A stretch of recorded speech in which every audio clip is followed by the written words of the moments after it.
Yeah, so I'm prepping the wall here. What you have to do is evaluate how much of it you're going to save. When I hit this, it crumbles. As you can see, I've got some loose stones there that I got to cement in. Right? What you want to watch out is for foundation, like here. I'm going to cement that in at the bottom first and work my way up.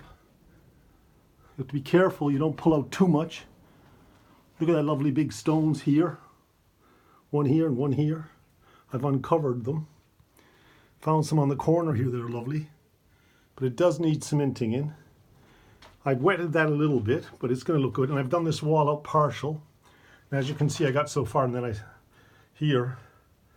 haven't started chiseling away. You got to get about 1.5 inches deep.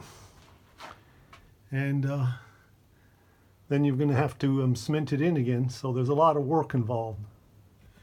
And that's why a lot of people are not doing it. Also up in the top needs a couple extra stones up in here to support the beams a little. This one here has a hole here, see there?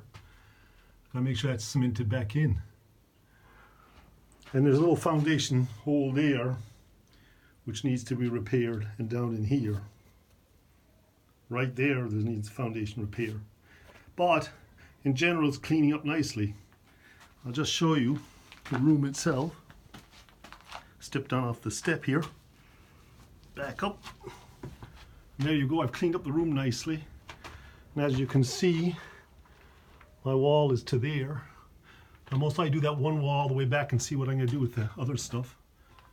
I'm not too sure whether you can coat over this stuff. It's so loose. There's my workbench, which is being used as a prop for video camera. That's as far as I got.